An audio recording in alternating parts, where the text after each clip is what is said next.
Halo guys, kembali lagi bersama saya Erwan Giparsa Biru Nugraha. Nah, apa kabar semuanya? Semoga malam hari ini semuanya pada sehat-sehat selalu dan tetap semangat. Apalagi buat anak-anak di zaman sekarang harus pantang menyerah. Nah, kemarin gue dapet DM dari seseorang namanya Iqbal Prian apa Prianti gitu, gue lupa lagi lah. Yang jelas itu ada hubungannya dengan cerita ini. Nah, gue baca sekilas itu ada cerita yang membuat gue haru.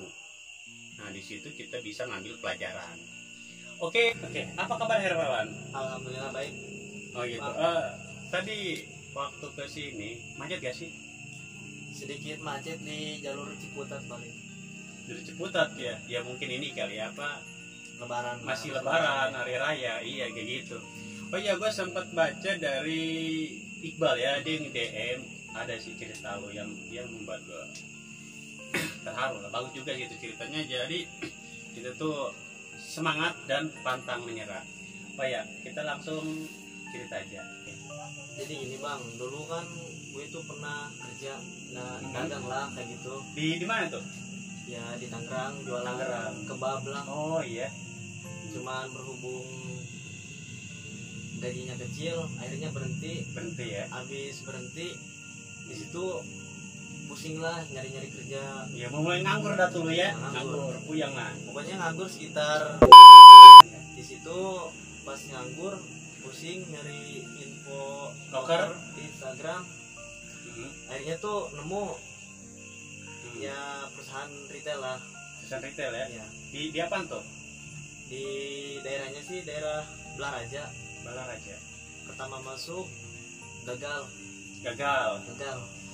di training. Cuman di situ powernya ya nyoba lagi lah, ayo. Coba lagi ya. Pantang menyerah lah tuh. Ya, nyoba lagi terus akhirnya ngelamar lagi tuh di cabang Keradenan Bogor. Cabang Keradenan. Ya. Cabang Keradenan nyoba udah tuh lolos, terus amin berapa ya, 7 lah baru ada 7. email. Dari email dari si perusahaan retail itu. Ya. Nah, Email disuruh training, diambil. Akhirnya training udah masuk, nggak ada kabar lagi, hilang dah tuh. hilang Begitu. Akhirnya masuk lagi tuh, ya ngelamar lagi lah ke satu perusahaan yang sama. Jadi banyak brand ya. Ya cuma Banyak beda brand. cabang. Iya. Ngelamar ke cabang Cikokol Tangerang ya. Tangerang. Iya, Tangerang. Dari Cikokol tes psikotes itu aduh sulit banget ya. Jadi pas psikotes semua orang ada yang lolos, nah gue gagal lagi. Pas pulang bawa uang 400.000 pinjam. Itu Pinjam dari teman apa saudara? dari saudara jual cincin adek. Ya ampun, segitunya ya. Iya, dari perjuangan lah. Iya. Nah pas di pasar lama kena musibah. Kenapa tuh? Kena razia. Oh, razia. Dipinta uang 1.500.000. Nah, kok bisa ya? Ya makanya jadi dulu kan bawa motor odong-odong lah, STM. Iya. Nggak ada mati, plat mati. Di situ akhirnya, nah jadi pas gue kena tilang, gue pusing nyari-nyari duit. Nah akhirnya pinjam. Buat bayar tilang tuh ya? Ya, pinjam ke saudara. Nah abis itu nyoba lagi ngelamar ke cabang yang satu perusahaan tapi beda cabang. Ya. Nah kali ini cabangnya cabang Parung. Oh iya. Nyoba. Nah akhirnya tembus tuh, udah langsung training. Alhamdulillah lolos. Habis training lolos, di situ akhirnya pokoknya trainingnya panjang lah. Panjang ya? Panjang. Sampai berapa hari biasanya ya? Kalau misalnya dulu gue ya itu training sebulan kurang lebih lah gitu. Ya itu juga kurang lebih segitu. Kurang lebih sebulan ya. Training offline online lah. Iya. Nah di situ akhirnya training udah masuk training. Itu ada yang namanya FT. Penentuan. Oh, jadi fungsional tesnya. Iya. Nah, dari FT itu nilainya kecil bang. Kecil. Ya. Pusing dah tuh. Pusing. Ngelamar udah hampir 1 bulan. Hah? Pas fungsional tes gagal. gagal. Nah, disitulah akhirnya kan gagal. Terus kata teman nyoba lagi lah, mulai ngelamar lagi di cabang Parung karena penasaran lah. Masih di situ juga? Iya. Oh, masih di situ. Nah, itu tuh dari teman gitu, boleh teman. gitu, Boleh gitu. Oke. Nah di situ nyoba lagi pas bulan puasa tuh. Bulan puasa. Iya. Akhirnya di situ udah ngajar lah. Ngajar. Iya. Melamar ke sana ke sini capek. Akhirnya ngajar.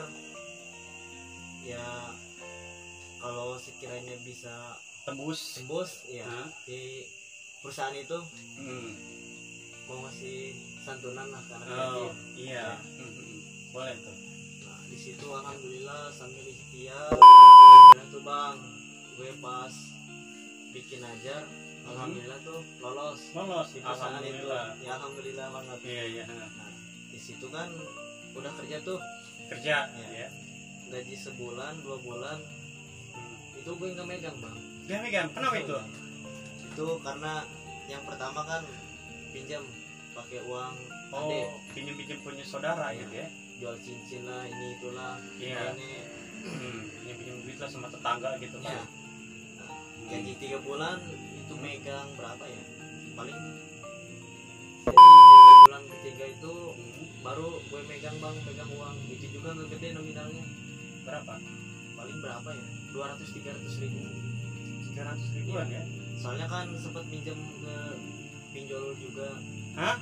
Pinjol? Iya. Waduh. Ya. Pinjam ke teman. Jangankan minjem ya. Mau pinjam motor ke saudara nggak ada tuh bang waktu itu. Gak dikasih. Karena mungkin lu lagi gembel kali ya, lagi susah nih. Iya. Pokoknya tuh dulu sebelum ngelamar ke Parung tuh, pas mau training motor mati bang, mati total. Mogok apa kehabisan bensin? Mogok ya. Mogok. Iya. Nah, habis di situ mogok, nyoba tuh saudara kan ngerti motor, nyoba benerin lah. Iya, nggak tolong. Saudara benerin, akhirnya tangannya tuh sobek. Bodi motor ya. Nah, habis sobek tangannya, motor saking keselnya tuh motor dilempar lah. Semua lu lempar nih? Iya. Saking lu udah kesel banget nih. Ya. Di situ akhirnya kan posisi bulan puasa, habis sholat subuh terus ya udahlah, mungkin bukan rezeki. Iya. Udah ini lah. Tuh sambil rebahan tuh ngomong kayak gitu. Dalam hati kan. Udah setengah putus asa lu. Putus asa. Iya. Nah, di situ sambil berbaring, nah, gue mikir lagi, Bang. Gue mikir tuh kayak gini ya. Kalau perjuangan gue sampai sini, ya, Allah bakal marah ya. Kalau udah mencoba, kenapa lu nggak menyelesaikannya? Kenapa Allah, jadi takutnya tuh Allah mikir kayak gini, kenapa nggak nyoba gitu. Iya, terus gitu ya. Nah, akhirnya ya udahlah, bongkar tuh motor, bongkar, akhirnya udah nyala, dibantu sama saudara. Pas lihat jam, telat tuh waktu interview itu langsung mau training ya. Telat setengah 6 tuh. Dari sini ke Parung kan lumayan jauh, sekitar 2 jaman. 2 jam. Akhirnya di situ kan udah telat. Akhirnya lah bismillah. Kalau sekiranya diboleh masuk. Kalau nggak boleh udah rezeki. Iya. Di situ akhirnya kan udahlah gas aja. Sambil di jalan pokoknya keras terus. Alhamdulillah wallahu alam ya. Pas lihat jam, loh, mangkat jam setengah 6 ya. Sampai ke situ setengah 7. Pikir secara logika itu nggak mungkin loh, iya. Jadi jarak yang singkat maksudnya. Nah di situ pokoknya udah lolos. Di situ alhamdulillah perjuangan itu gak sia-sia. Akhirnya lolos. Ya sampai lolos, lu sampai bernazar buat sedekah santunan anak yatim ya. Nah, oke. Berarti lu pas 3 bulan itu lu jadi tuh santunan anak yatim buat anak yatim. Alhamdulillah, Bang. Alhamdulillah. Iya. Jadi gue megang uang 200-300 ribu itu udah rincian sama hutang. Rincian semua? Iya. Alhamdulillah. Ya alhamdulillahnya lu udah bisa ngajar lu inilah ibaratnya kebayar lah ya. Kalau nggak kebayar, hati-hati lu buat nazar. Lu kerja di situ sistem kontrak apa sistem langsung karyawan tuh? Kontrak dulu bang. Kontrak. Ya. Berapa lama? Kalau kontrak dulu kan kontraknya kan sekarang nih pas awal mula masuk 5 tahun. Tapi itu kalau perform kita bagus bisa naik ya gitu. Kalau jelek ya mungkin putus kontrak. Nah, kontrak awal itu 1 tahun bang. 1 tahun. Nah, rencana lu ke depan kan ini lu udah masuk kerja, berarti udah nyaman lah, udah megang duit buat jajan. Utang alhamdulillah udah kebayar ya. Nazar udah. Nah, setelah itu lu mau ngapain lagi nih rencana lu nih? Ya insya Allah sih bang, karena gue kan udah gak punya orang tua.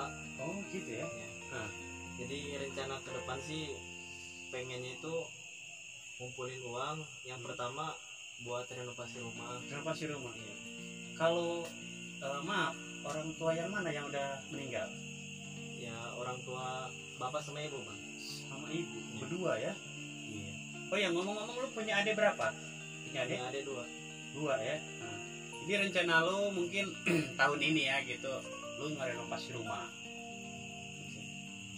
Ya mungkin kalau diperpanjang kontrak lagi, ya mau renovasi rumah. Kalau renovasi rumah udah beres, pengen punya kendaraan lah. Punya kendaraan, pengen punya ngumpulin uang, pengen punya usaha, jadi pengen ajak teman biar kerjasama lah. Oh, pengen buka usaha kecil-kecilan, ngajak teman. Ya gue pengen punya usaha sendiri lah bang, kecilan. Ya sendiri lah bang, punya adik masih kecil. Oh gitu ya. Ya pengennya sih udah lulus SD itu pengen di pesantren lah. Oh pesantrennya? Ada lu cewek cowok? Cewek cowok. Yang cowok yang satu udah kerja. Oh udah kerja. Itu yang cewek tuh masih sekolah SD lah. Oh iya. Intinya sih pokok utama sih pengen punya usaha kecil-kecilan, pengen punya karyawan lah. Oh iya bagus ya. Jadi pengen renovasi rumah. Jadi capek lah bang kerja sama orang katanya. Iya. Kerja sekarang tuh ya pengennya sih buat ngumpulin uang, udah punya uang. Nah di situ usaha mulai dari nol lagi nih. Ya merintis lagi. Terus mesantrenin adek lu. Iya itu lebih fokus bang. Kayak gitu. Nah di situ gue sekarang nih kerja pengen fokus bang. Menurut lu nih ada pesan-pesan gak sih ya, kata-kata motivasi lah buat anak muda-mudi, apalagi buat teman lu gitu kan, kira-kira ada gak sih dari lu sendiri gitu? Mungkin sih ini kata-kata buat ya seumuran gue lah. Iya muda-mudi lah buat yang temen lu yang di luar sana. Ya mungkin kata-katanya tuh sukses memang hak semua orang. Ya. Tapi tidak untuk orang malas. Keren. Ya terus ada lagi? Mungkin itu aja lah bang. Jadi gitu. Kalau kita udah pengen punya kemauan tuh, pas kemauan itu udah tercapai, jadi jika ingin menyerah, kenapa kamu ingin memulainya? Oh gitu. Keren. Ya mungkin cukup sekian lah bang. Cerita dari gue berbincang-bincang lah. Mungkin lain waktu kita bisa bertemu lagi bang. Iya. Terima kasih. Oke, buat teman-teman yang di sana, kita ngambil intinya aja, jangan pernah menyerah, pokoknya selalu semangat. Wassalam.